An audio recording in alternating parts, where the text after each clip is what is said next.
Olá, TUTAMÉIA está ao vivo. E antes de mais nada, nós reafirmamos nosso apoio e solidariedade à campanha internacional pela libertação do jornalista Julian Assange, preso político do imperialismo, que hoje completa 5 anos nos calabouços, nas masmorras de Belmarsh, na Inglaterra. Estamos nós aqui, então, nos nossos estúdios domésticos, a Eleonora. O Rodolfo. E hoje a gente traz para vocês um material muito especial,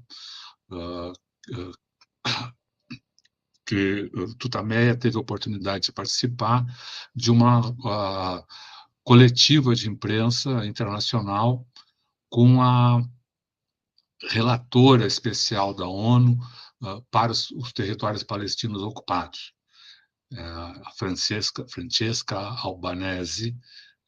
É a primeira mulher a ocupar esse cargo, e ela, há poucos dias, divulgou seu relatório sobre a situação lá, e o ponto que provocou,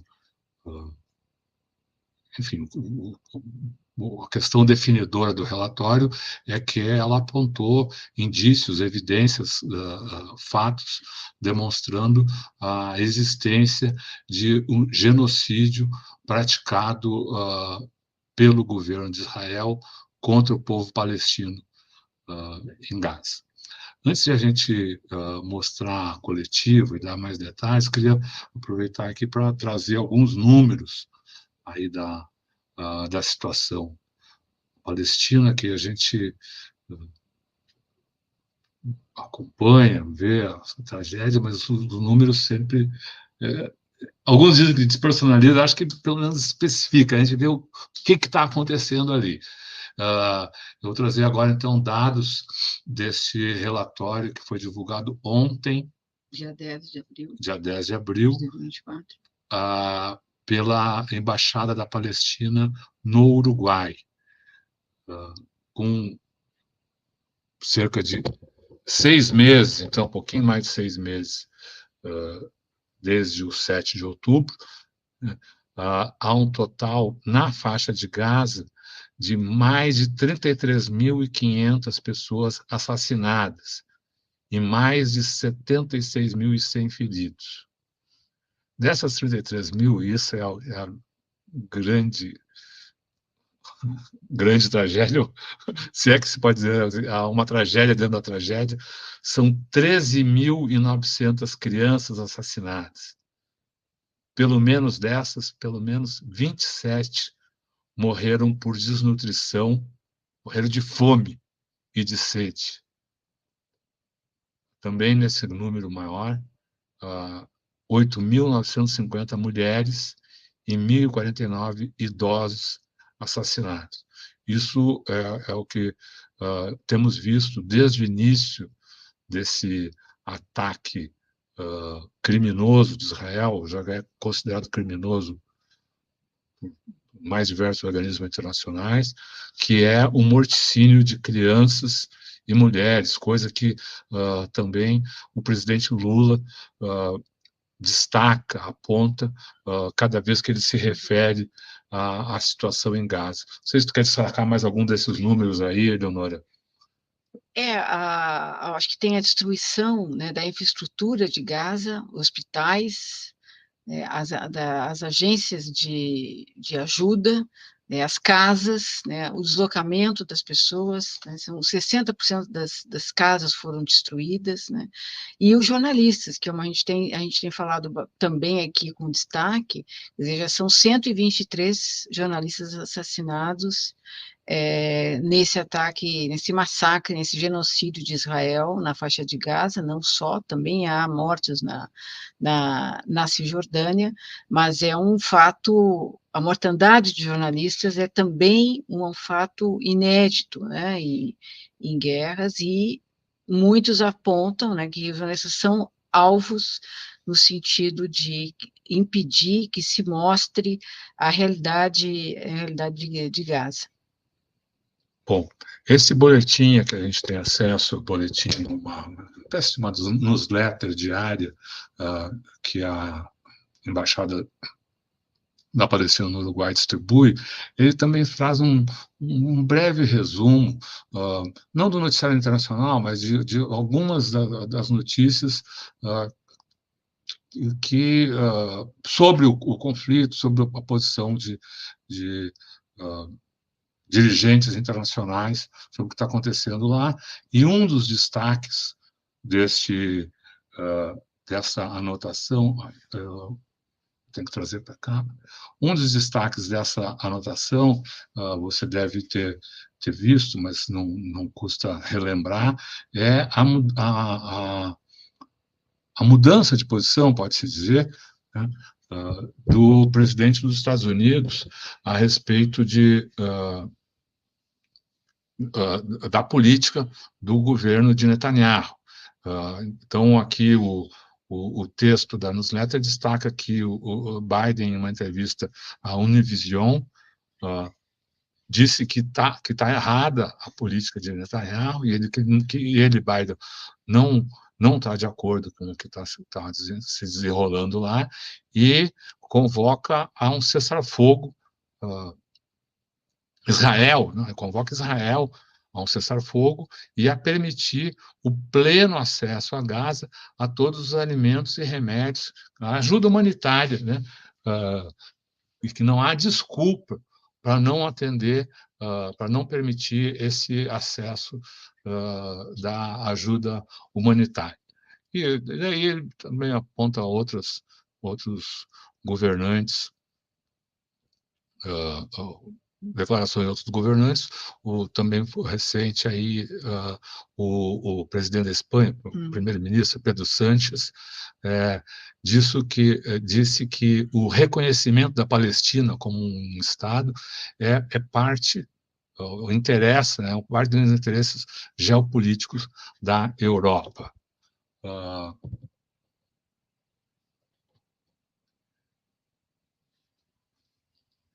Esses temas, aí, as questões geopolíticas, o morticínio de mulheres e crianças, o assassinato de jornalistas, o assassinato do pessoal da ONU, foram alguns dos temas que foram tratados nessa entrevista coletiva internacional com a Francesca Albanese.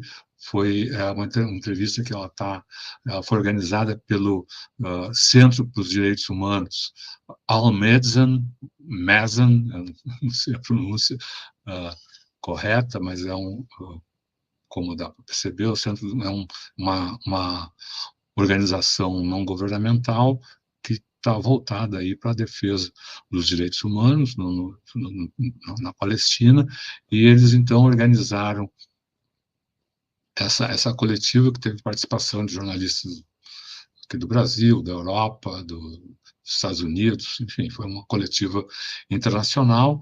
Nessa coletiva, a Albanese fez uma introdução curta, em que ela faz um breve resumo do relatório, e explica por que, basicamente, ela não traz ela não se dedica muito a apontar as evidências. Ela explica por que apontou que a ação de Israel na Palestina é genocida. Fala da definição internacional, definição legal internacionalmente reconhecida do que é genocídio, né? Detalha as especificidades dessa definição, e daí vai explicando um pouco mais sobre o seu trabalho. Daí foi aberto para as perguntas dos jornalistas. A gente teve a oportunidade de fazer perguntas. Estou falando aqui o TUTAMÉIA. A nossa primeira questão, a questão que abriu a coletiva, então, é sobre a situação geopolítica internacional, né, o impacto desse conflito no planeta, e especialmente, essa era a pergunta aí, o papel, a responsabilidade dos Estados Unidos no conflito, na continuidade desse que ela definiu como genocídio como povo palestino, e ela já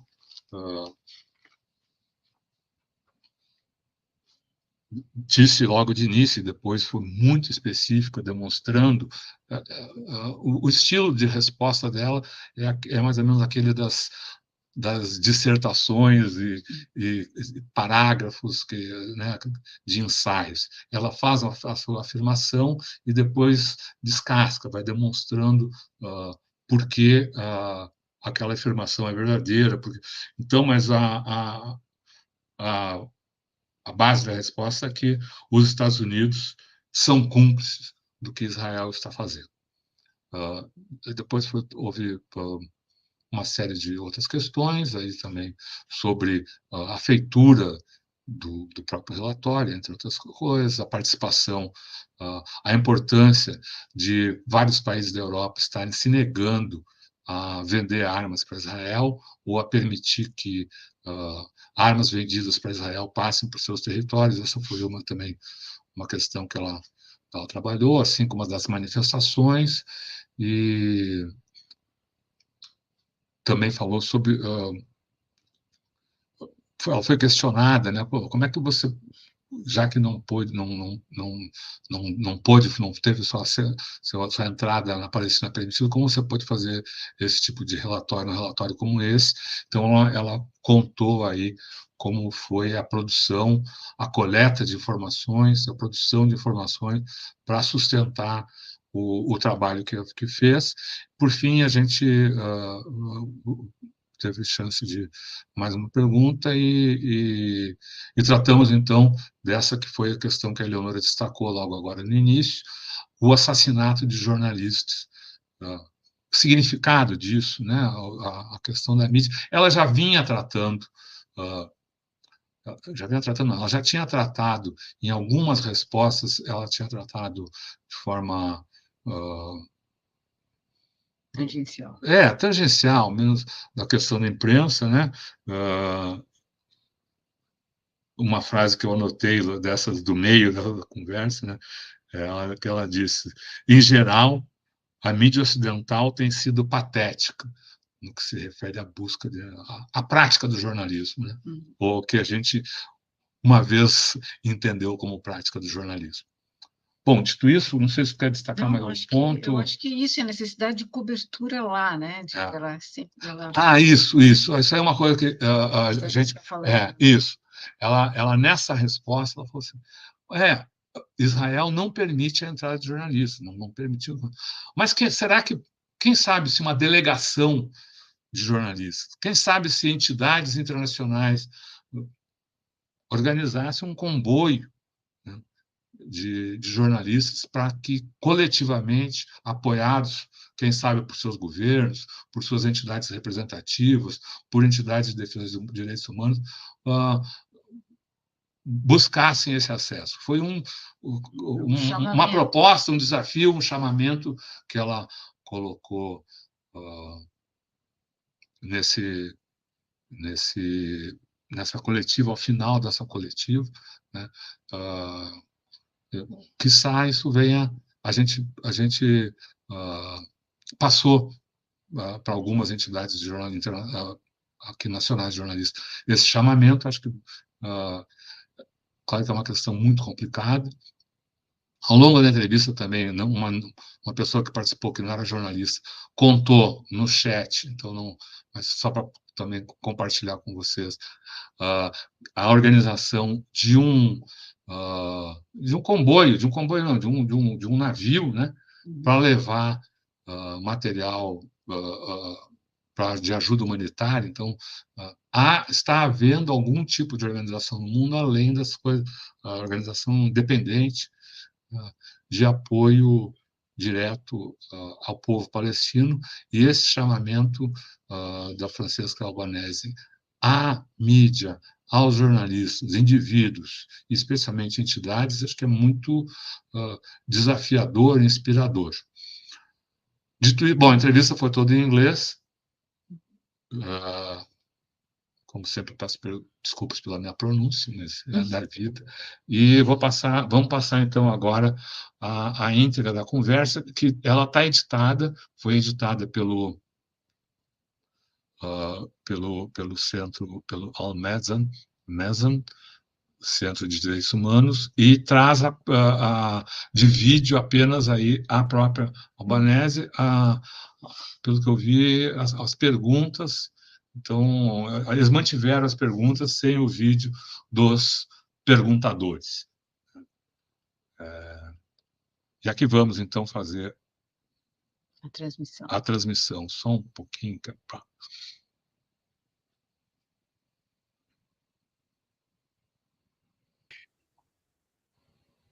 Because I don't think that journalists have a problem to be on record, but should it be the case, and I'm still in favor of having at least my initial remarks recorded, and then everyone should feel free to speak off the record or ask questions off the record, and I'm totally fine just to have my replies recorded and shared, because I think it's important. Said that. So the writing this report, my last report to the Human Rights Council, was probably the most painful thing I've done in my life, and that started really with a human with a human touch. And I gave the title to that report that I felt I've been working on.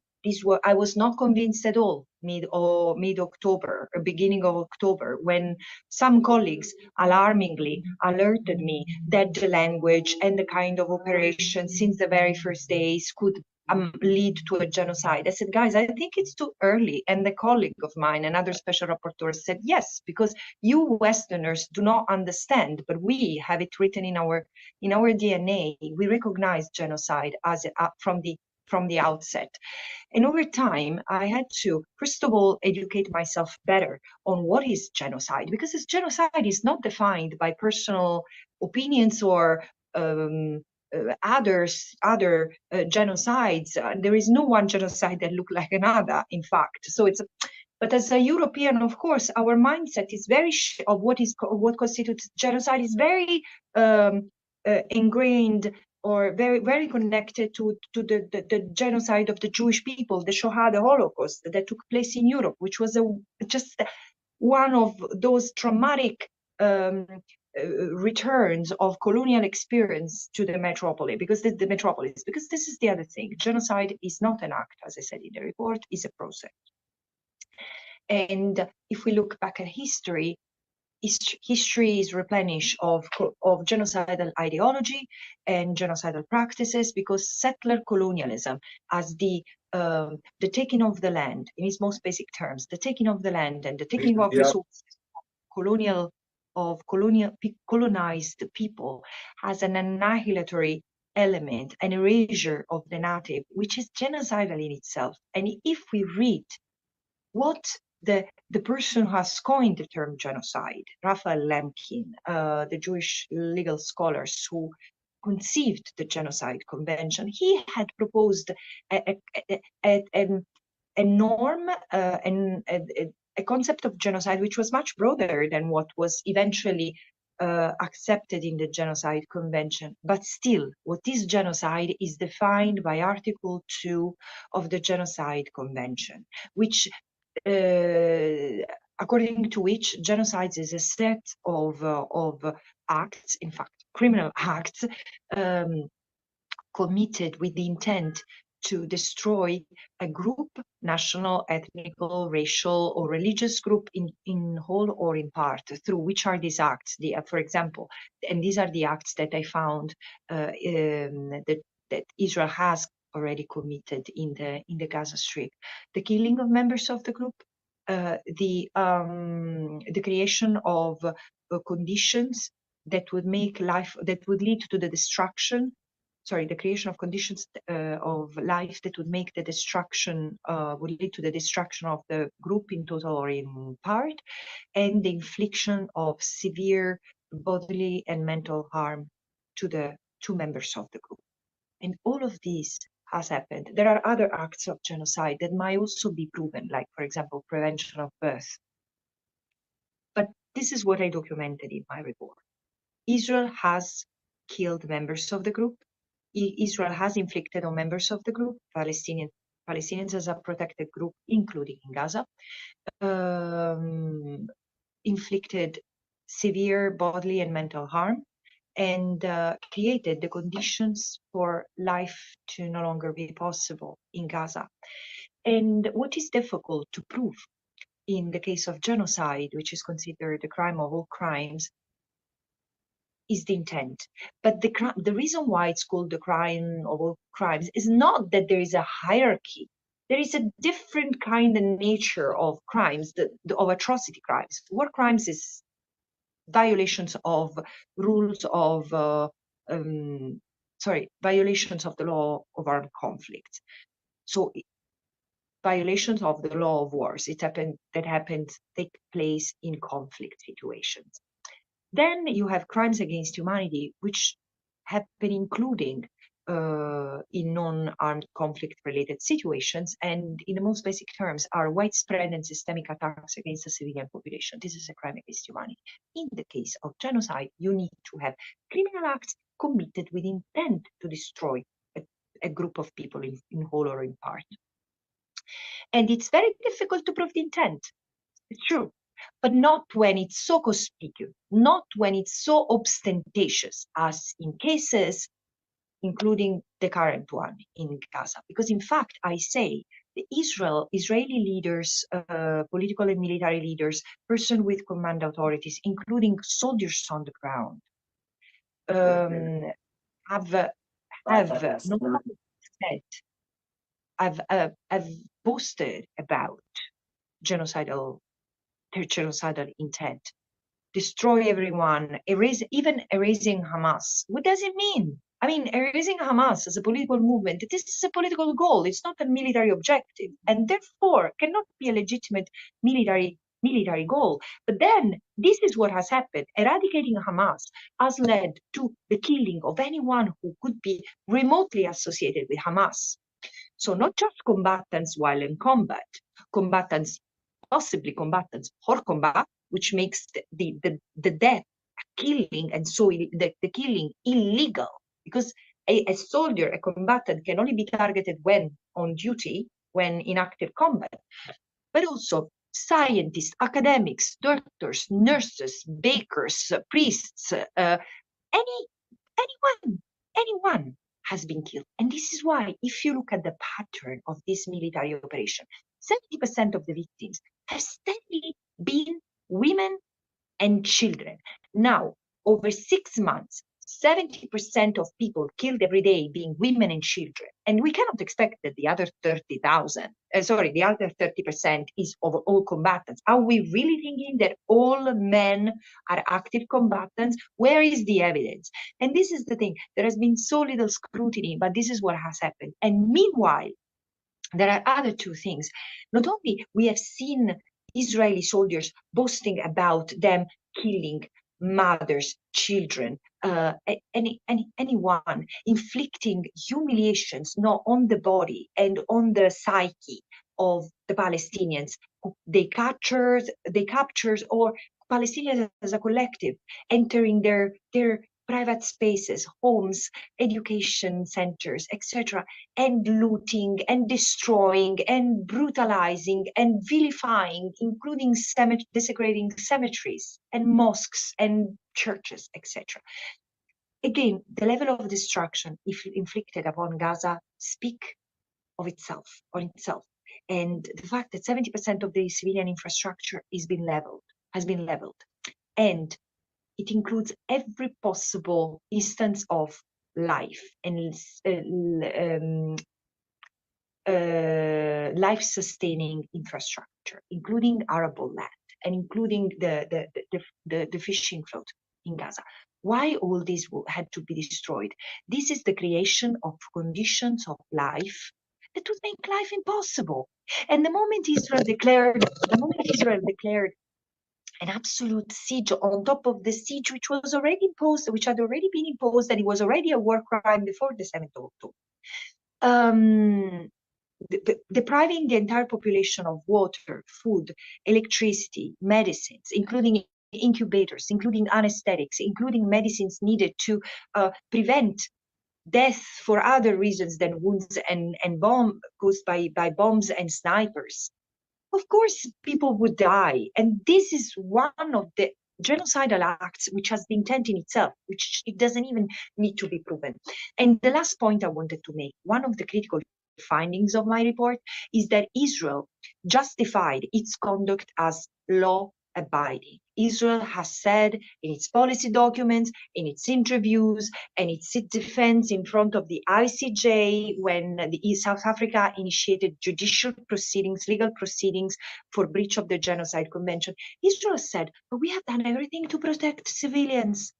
It's just that Hamas is using human shields. Yes, everyone was reduced to human shields without the evidence that every attacker needs to prove before conducting an attack or when conducting an attack. So everyone is being presumed a human shield. Everyone is being presumed an accomplice to terrorist Hamas.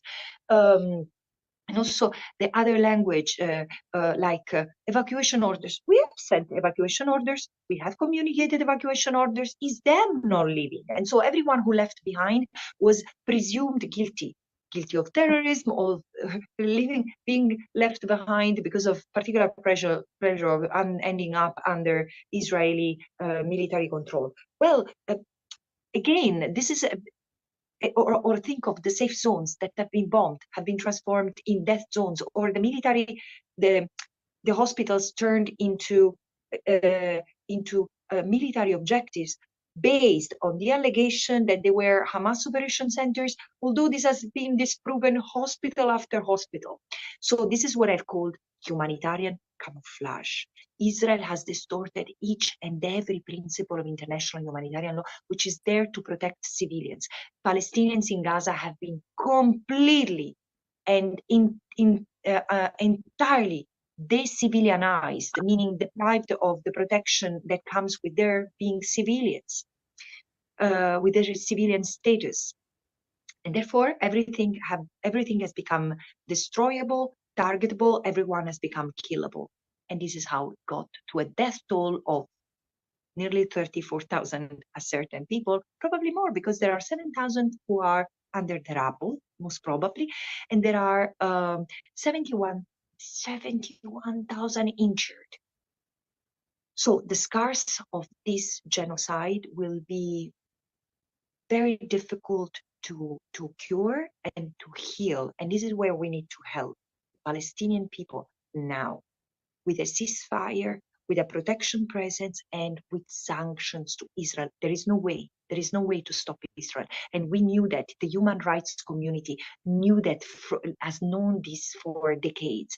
There are measures that need to be taken in line with international law, in line with the UN Charter, to stop Israel's hubris. And this is going to be in the interest and not an act of charity. This is because this is commanded by international law. This is to be in the interest of both the Palestinians and Israelis, because if there is one way to help both people, is to act with wisdom, compassion, and in line with international law. And this is what my report ultimately is a cry for. Thank you.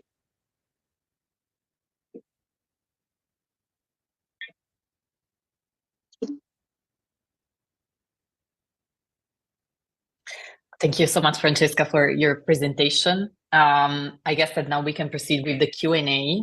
I would ask journalists to please raise their hands with the reaction button so that we can have a semi-order of speakers. It will be very basic, first come, first served. And again, when you speak, please just introduce yourself, your name, and the media outlet that you work for. Thank you so much. And I guess that Rodolfo is the first one on my list. You can go ahead. Everybody, thank you very much for setting up this meeting. My name is Rodolfo Lucena. I'm from TUTAMÉIA, democratic news website in Brazil. And I have and my question is the following. I wonder, what is the role or the responsibility of the United States in supporting this genocide? That's one aspect of the question. The second aspect, what is in the ground to other countries act in order to stop the genocide or stop? I mean, what's the importance of the BRICS or other democratic organizations, counter organizations, to interfere in this conflict? So, two aspects of the geopolitical aspect of this genocide. Okay, thank you, Rodolfo. Shall we take more questions and then I answer, Giulia?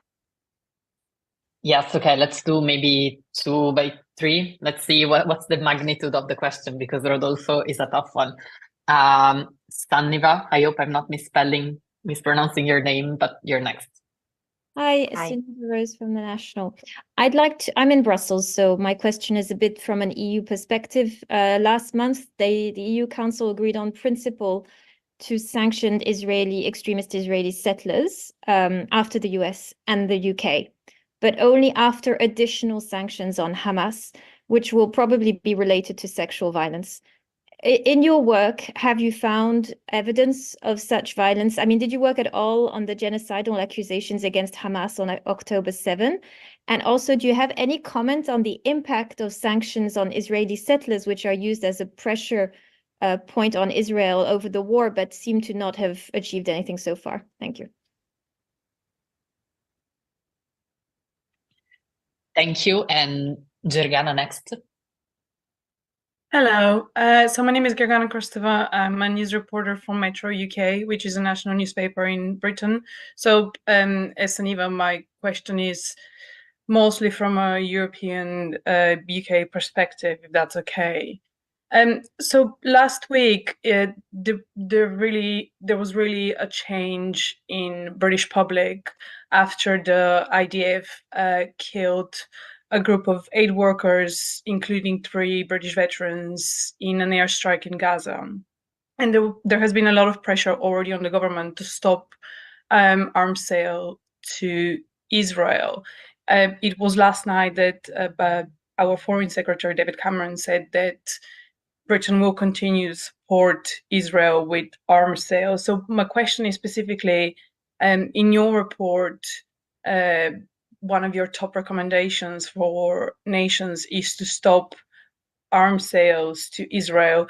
Do you see, and how do you see, any change in UK foreign policy where the UK government will stop selling arms to Israel? And in addition to that, what can the UK do to stop the genocide in Gaza?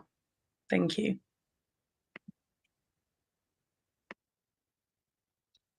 Okay, so I will start with Rodolfo's question. What is the role of the US in this genocide? The US is playing a very active role, violating the Genocide Convention, prima facie violating the Genocide Convention by aiding and abetting Israel's action.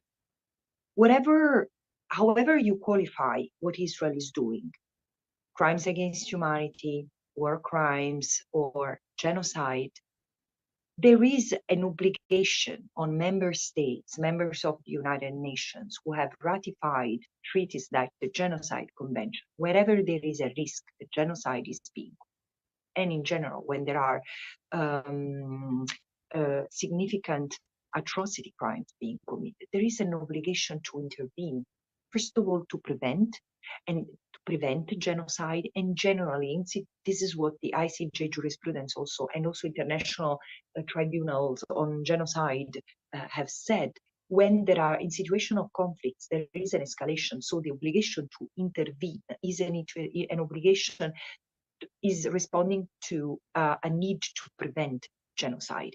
the US has already failed to prevent genocide. More importantly, it has violated another provision of the Genocide Convention, which is the avoidance of complicity. And the US is clearly complicit in what Israel is doing in 3 ways.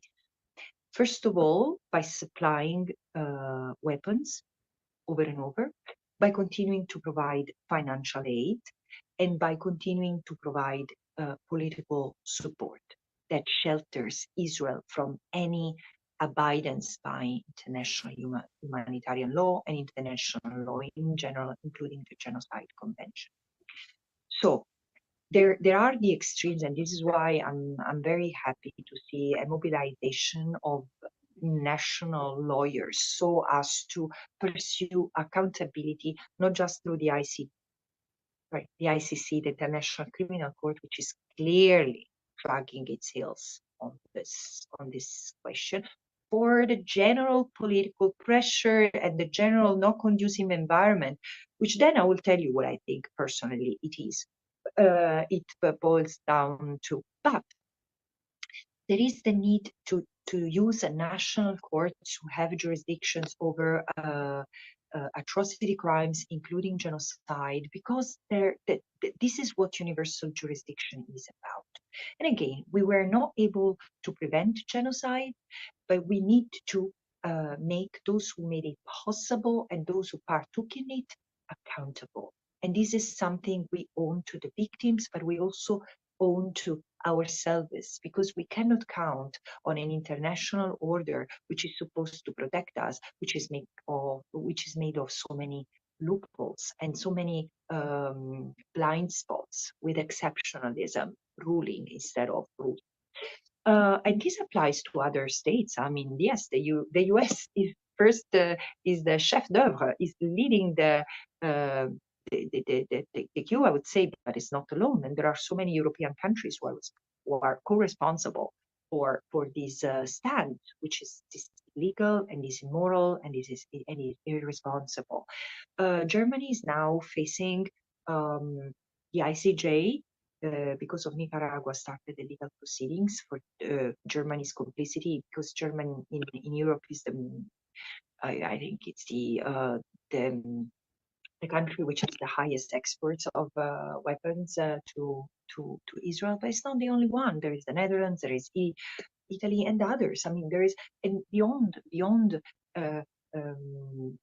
weapon transfer of arms, of weapons, there is also the fact that at a certain point you need to take sanctions. It was so easy in the case of Ukraine. People didn't even have to be reminded of what are the countermeasures supported by the UN Charter. Boycott, divest, and sanction. And this is what should have been done ages ago. But as yesterday I was listening to Diana Butto commenting on the birth of the BDS. It started from the ICJ advisory opinion, who reminded the world of what are the responsibilities of the international community in the face of some significant violations of international law, because Israel has been in violation of international law over and over. And the impunity that has been granted to Israel is absolutely unparalleled and unprecedented. And this has led to the Palestinians being deceived over and over, even when they gained in international fora and they have international law on their side. We keep on failing them, and this is a responsibility of other countries. Eventually, I won't say history will judge them. Judges will judge them, and those in command, those with command authorities everywhere, will have to be held accountable. It's a long process, it's a long trajectory, but it will happen, and there are so many of us working for it to happen. But also, I would like to say this is the time where everyone, including citizens, have to mobilize, not just wait for member states to do the right thing. And we are workers, we are professors, we are students, we are so many things, and each of us count in standing against the longest occupation of modern history, of standing against apartheid, which is not the only one, but Palestine is proving that apartheid is not a reality that happened, took place in South Africa. To summarize this long answer, sorry, it was a bit long, but it's abiding by international law. This is what member states, starting with the US and ending with Europe and all the others, including Arab states, have to do. They have international obligations which are non-derogable. That's it. International law without politics is ineffective, but politics against international law risk to be criminal. And this is the reality today. Suniva, how do I see the sanctioning of the settlers? I mean, yeah, it's good, but this is not something that the sanctions have to be applied to the states, because the settlers do not operate in a gray area. The settlers operate as part of the Israel's expansionism over what remains of historic Palestine. This is the reality, and it's a state endeavor, which wouldn't happen without Israeli army, which wouldn't happen without the Israeli state's active support and facilitation. So it's Israel, not the settlements or the settlers per se, who have to be targeted by sanctions. And I know that in Europe the debate, I mean, we have Brussels at the moment, people are still debating, shall we, beyond the labeling, shall we do something with settlement products? Forget about it. It's the state of Israel. In time of genocide, it's the state of Israel which needs to receive sanctions. In the economic sanctions, political sanctions, diplomatic sanctions, suspension of ties, suspension of political affiliations, and economic sanctions, suspensions of trade agreements, and surely arms embargo. The impact, I'm not sure, and I've not monitored it myself. I don't know enough about what is the impacts on sanctions on individuals, but look, this is something that can be overcome easily. What it needs to be done, and again, we are already late, there are so many, the double nationalities, meaning Israelis with another nationality who partook in this 6 months military campaign in Gaza, but also who have committed crimes as armed settlers or soldiers in the West Bank and East Jerusalem.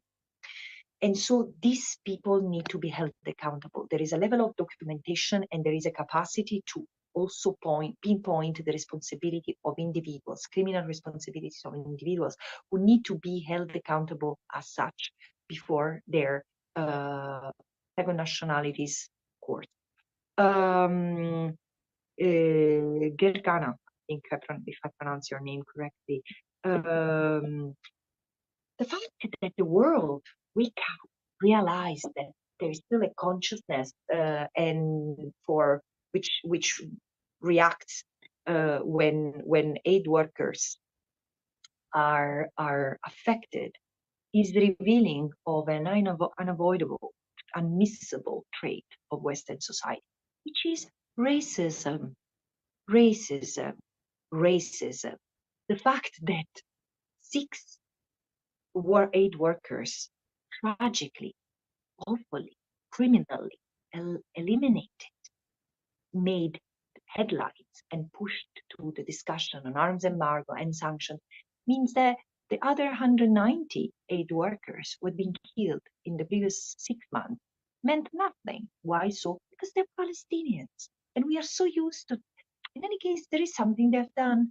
It's a conflict, right? It's a conflict between Palestinians and Israelis. No, it's not. It's not even a conflict between Hamas and Israel. This is an assault.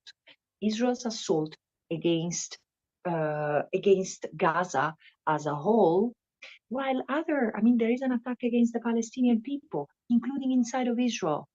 And this is what should be said and should be documented, and what's happening also in the West Bank and East Jerusalem. Of course, the escalation has reached a point of non-return in Gaza.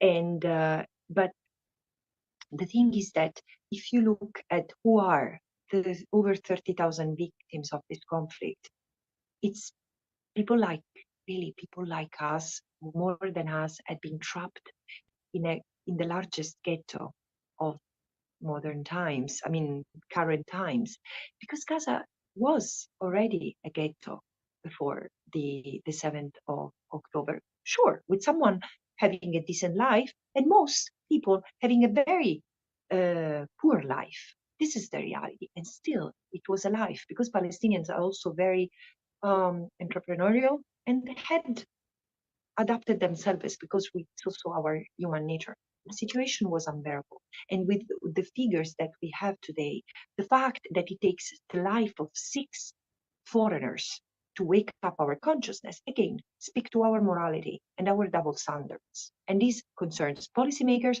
but also the media.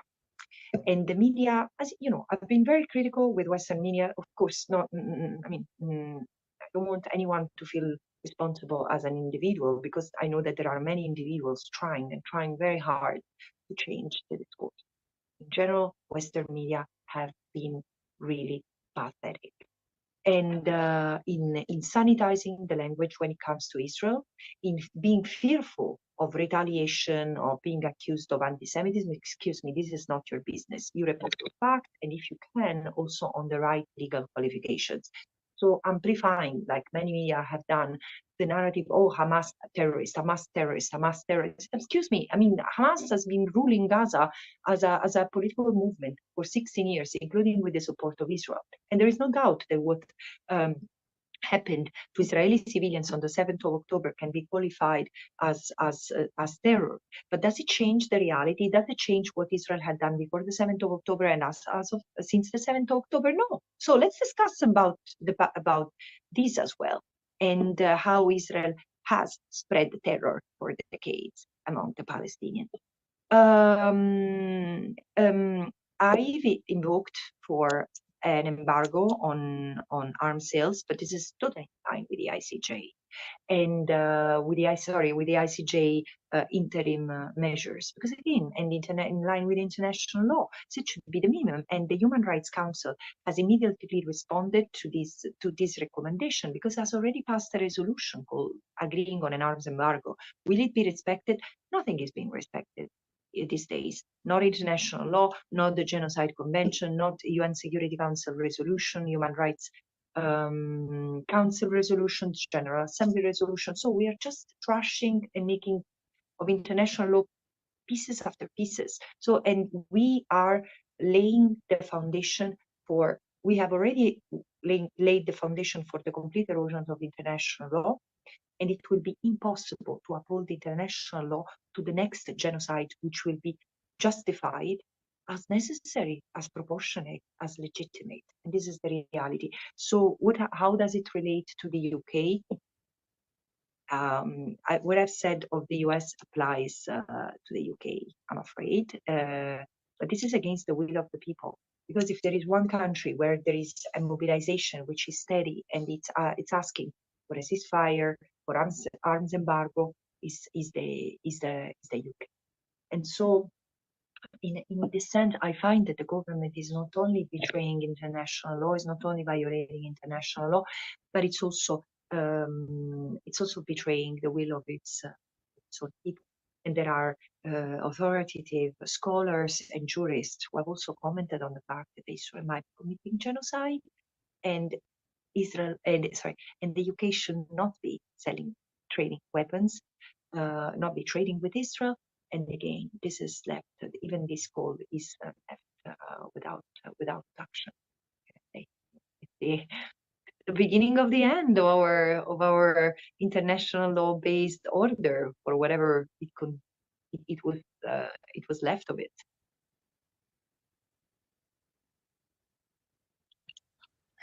Thank you, Francesca. Oops, sorry. Again, you see that there are two hands from before.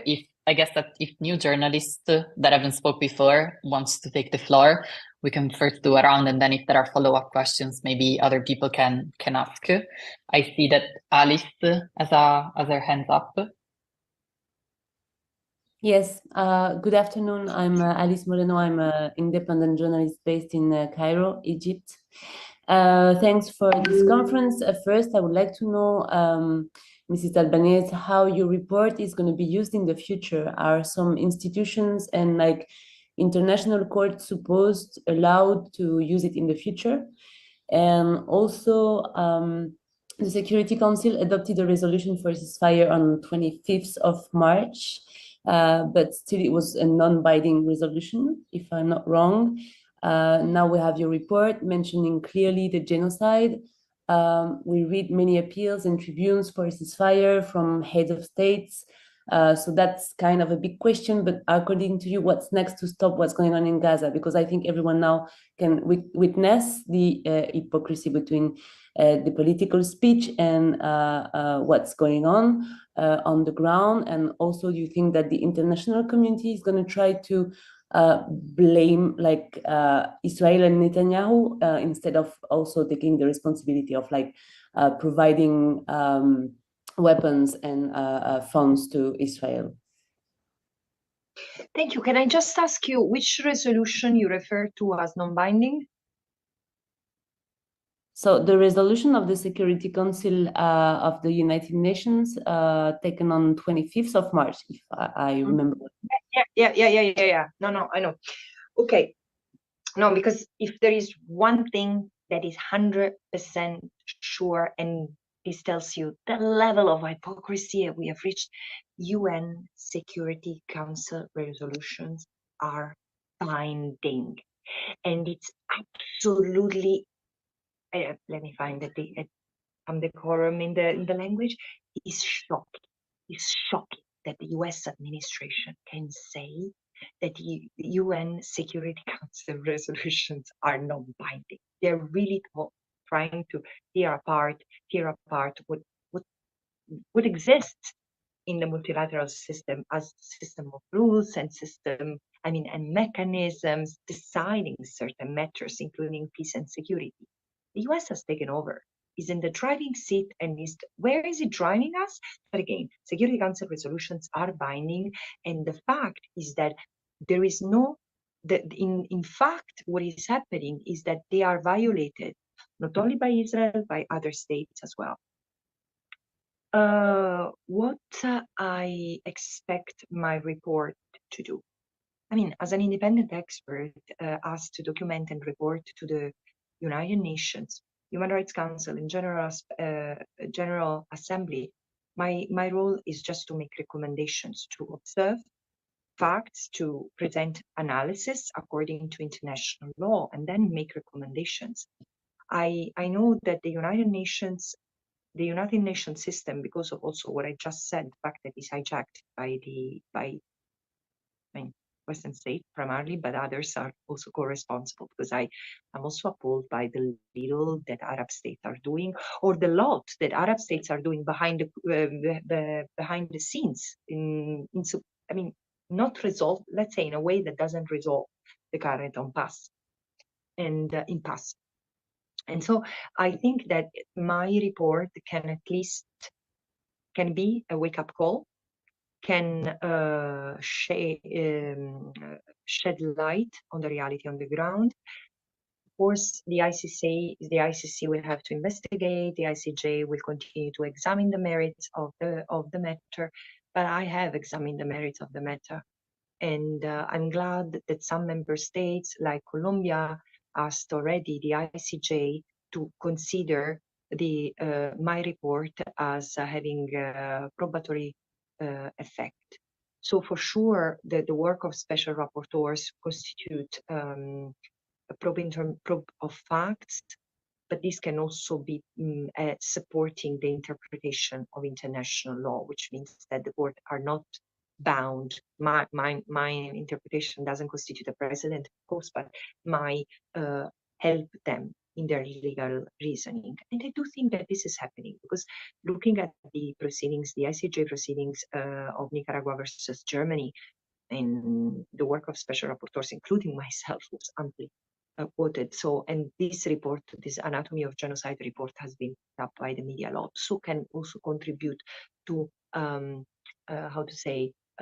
unleash some more honesty in how we approach this, which is not a conflict. It's a continuous, ongoing ethnic cleansing of the Palestinian people.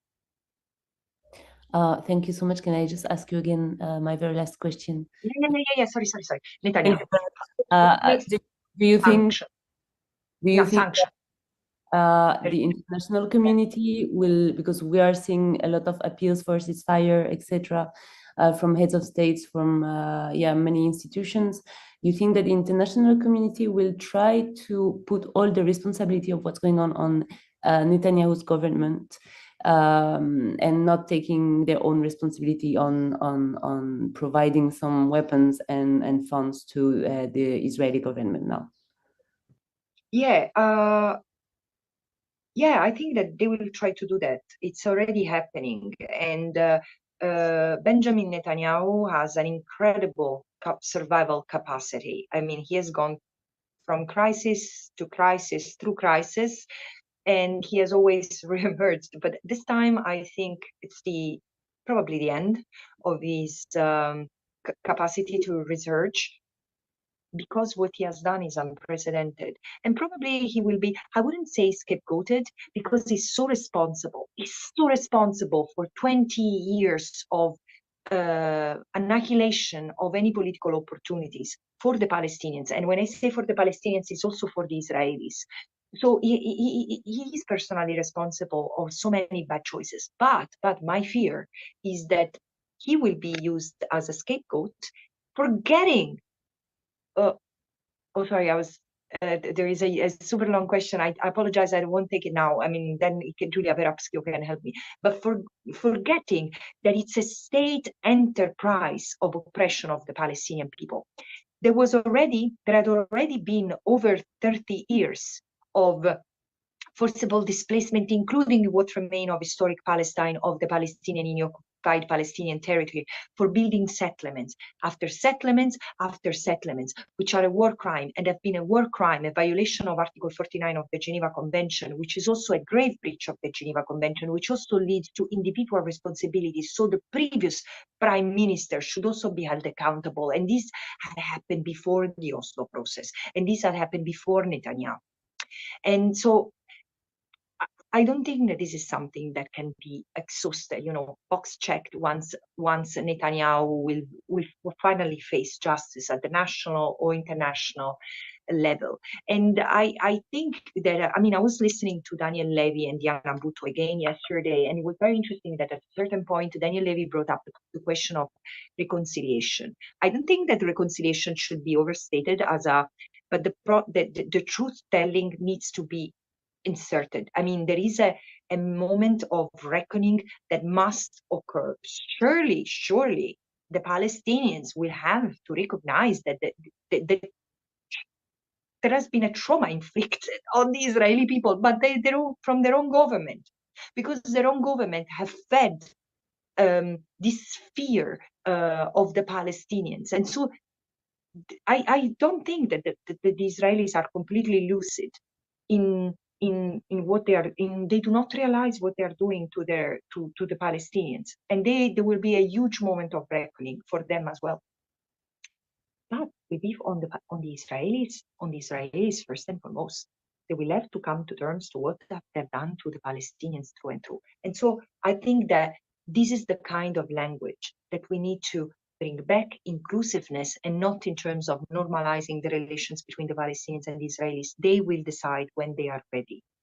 But what we need to create as an international community is the conditions for everyone to enjoy rights and freedoms, which is impossible until Israel continues to be allowed to exist as an apartheid state. Because this is what ultimately and intimately Israel is quintessentially an apartheid state that exists to preserve and to cement Jewish supremacy over the rest of the people, whomever remains of Israel or the occupied Palestinian territory, historic Palestine.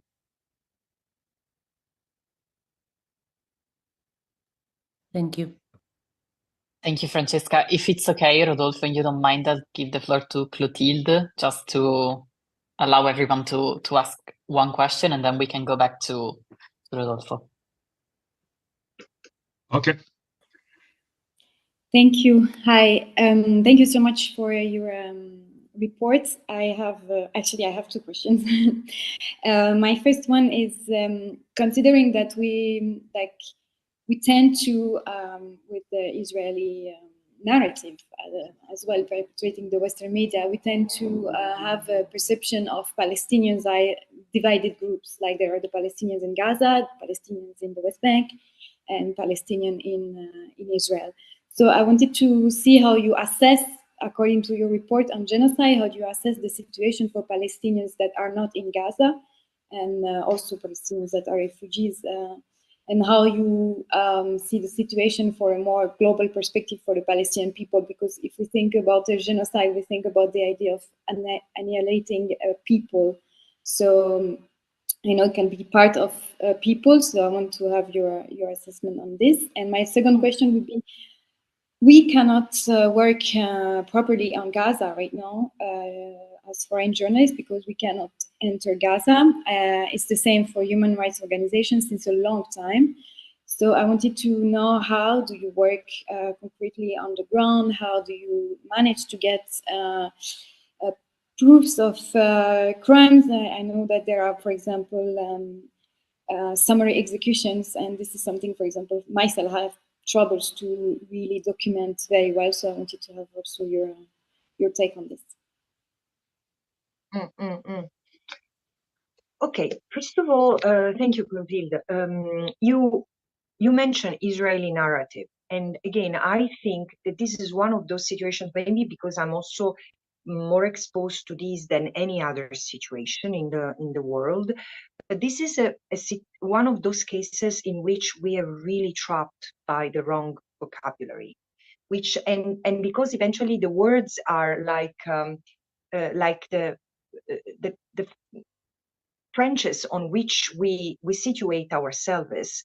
It's important that we use extreme precision and we debunk some of the biases in the word, in the terminology that we use. And of course, I mean, this is something that I've learned, especially as with the time. But narrative, there is no Israeli narrative versus Palestinian narrative. This is not what you said, but I'm saying in general. There is history. There are facts that have been established, not in the past, by Palestinian historians, international historians, and as of the 80s, Israeli historians. And everything is largely documented, including by the UN. What has happened in 1947 and 49 and onward, what has happened in 1967. So under the fog of war, Israel has always ethnically cleansed the land of Palestinians en masse. And ethnic cleansing has also been a slow motion process. I mean, taking one home at the time, one piece of land at the time. Israel was under no pressure, no pressure. And so it has done so. It has displaced hundreds of thousands of people. So there is no Israeli narrative. There are many Israeli excuses, justifications, and lies. And the Palestinians have often been unheard, second guessed, smeared, including with the support of the media, who instead of doing a serious job of verifying the facts, have corroborated this use of narratives. And again, the terms are everything in our world, because they carry a political sense. So are the Palestinians? Israel presented the Palestinians as all of us, even the United Nations. I don't, but many called the Palestinians in Gaza the Gazans, as if they were another ethnic group. The Palestinians are those who have historically lived in historic Palestine, those who have remained in historic Palestine as Palestinians with Israeli citizenship, or as occupied people in the West Bank, East Jerusalem, and the Gaza Strip, and the Palestinian refugees, including Palestinians in the diaspora.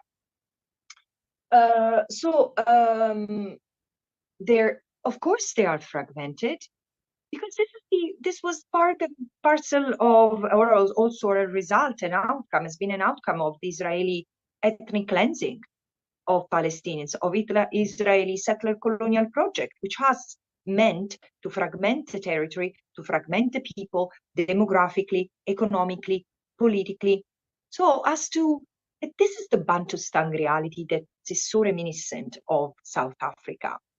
And again, when I said in the beginning, genocide is a process, is not an act, and is typical of settler colonialism, is this because eventually genocide is the ultimate stage, the apex, the climax of the settler colonial violence, where the settler group feels threatened by the native and unleashes its most lethal force against the natives as a form of solution, as a form of punishment, which doesn't mean exterminating everyone. It means what Israel is doing to Gaza. It's such an exemplar case.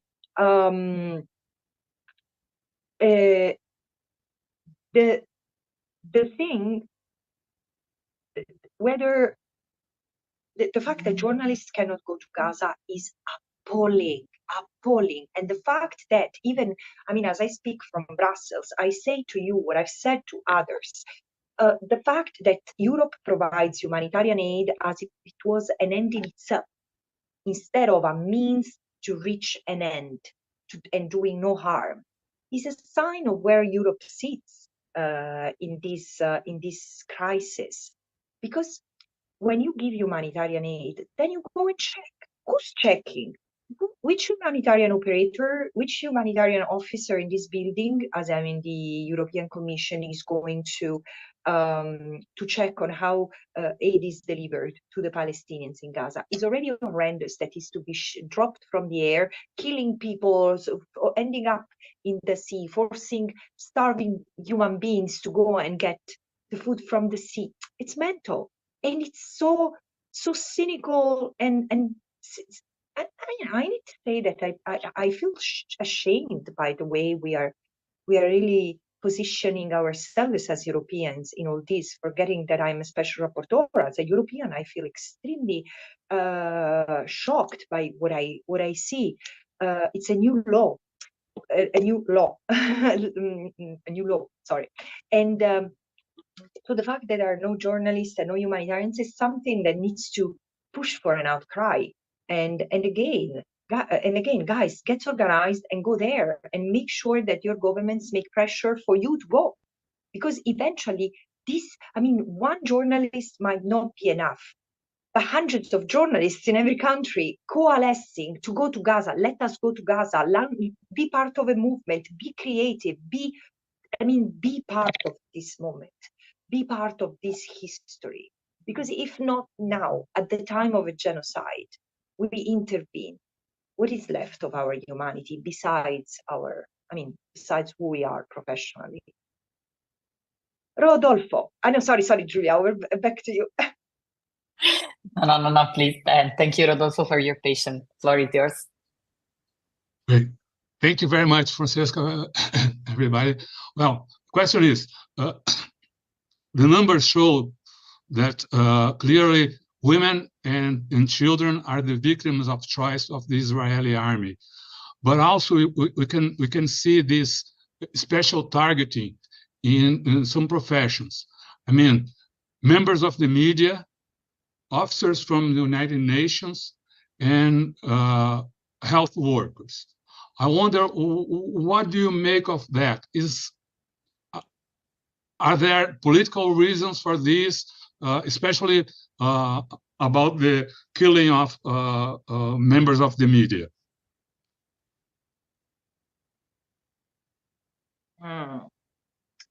Rodolfo, bear with me. Clotilde, there's another piece of question which I just now spotted. How I do my report, given the fact that no one can enter, including myself. I've normally relied on human rights organizations like Mezan, not only to help me document, but to help me access people in Gaza. And this is something I've done for each report, seeking the help of every human rights organization, of every United Nations organization who could. And I've done this as well now. I've also had hundreds of interviews with a variety of people, UN officials, journalists, military experts, former Israeli soldiers, including some Israeli officials who spoke to me on the ground of anonymity and on the basis of anonymity. Of course, many survivors, including children who have survived. It was very, very painful. And of course, then I have verified, triangulating the information I received with a variety of sources. Most of the sources, as you can see in my report, are United Nations corroborated data and sources, and Israeli sources themselves. I mean, really to prove that fact before themselves. Now, what I make of the fact that there has been I would say, Rodolfo, silence and acquiescence with the killing of not just journalists. So there were no foreign journalists, and sorry, I forgot the numbers of that. Over 130 or 140 journalists, Palestinian journalists, have been killed. It's obscene. These are in itself should be scandalous and should trigger a reaction among journalists wherever they are, and this is an encouragement also to you to take a stand on that. And because again, I mean, you whomever has used, as reported on Palestine, has used information of these people until they died, has used information provided by people in Gaza until they died. And so, and those who are alive, I mean, this is so immoral. And again, this is why it applies to myself as well. I mean, I'm trying to go to the occupied Palestinian territory this coming week. I don't know if eventually it will be possible. This time I'm going because I need to. Again, I don't take no as an answer. I have the mandate to visit the occupied Palestinian territory, as all mandate holders who have who have held the mandate before me, and I will go. I will go through Jordan. I will go through Egypt. I hope to be able to be granted access to the occupied Palestinian territory. Of course, taking security arrangements because frankly, I don't feel safe pretty much anywhere these days, given the mounting hatred against me. Of course, that there is much more love and support and solidarity, but those who hate are little, but they're dangerous, and I can feel that from the way things are evolving, and I know that I'm saying, and I'm putting myself in the front line, but I mean, if not now, when?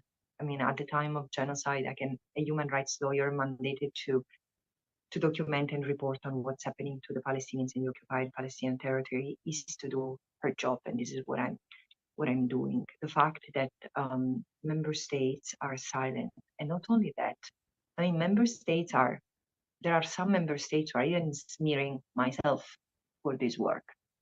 So not only they're not abiding by their responsibility, not only they are not putting on Israel enough pressure to make independent observers allowed in, they're also fueling the animosity against people like me and others who report on the situation, accusing us of spreading hatred, supporting terrorism, and justifying the 7th of October.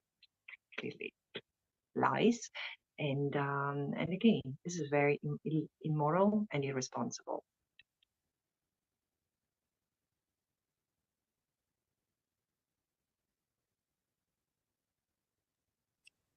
Thank you, Francesca. I guess we have something like 8 minutes left. So if someone wants to take the floor, this is your time.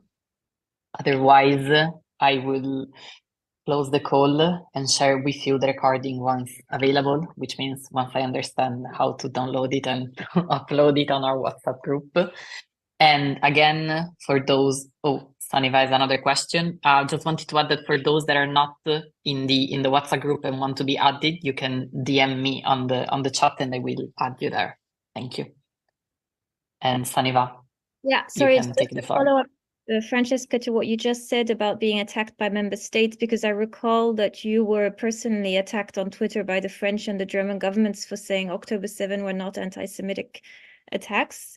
Have you had any direct conversations with these states regarding those remarks? And I just find it strange that I mean a UN special rapporteur was singled out on Twitter, and then I didn't see any follow-up. So I was wondering if there had been a discussion between you and them. Thanks. Yes, but I've had discussions that we could say informal. I mean, at the individual level, I know that there is the sympathy of many for what I've said and the work I'm doing. But then there is the official position that is not just going to be challenged, and this is very sad. It means that it takes still, we are still on a steep. I mean, we still face a steep path ahead in order to gain the courage and the conscience to speak out. Officially, I mean, no exchange, but I've read that I think it was the French government which was asked to comment on my report, and it was the question was liquidated saying we have had disagreements with the special rapporteurs. So you see, I put them in front of a mirror, and they, instead of replying on the facts or on the findings, they divert the attention pointing at me. It's so convenient. It's so convenient to target the messenger in order not to deal with the heavy content of the message. But again, I mean, I think it boils down to a general hypocrisy. Le roi est nu et tout le monde le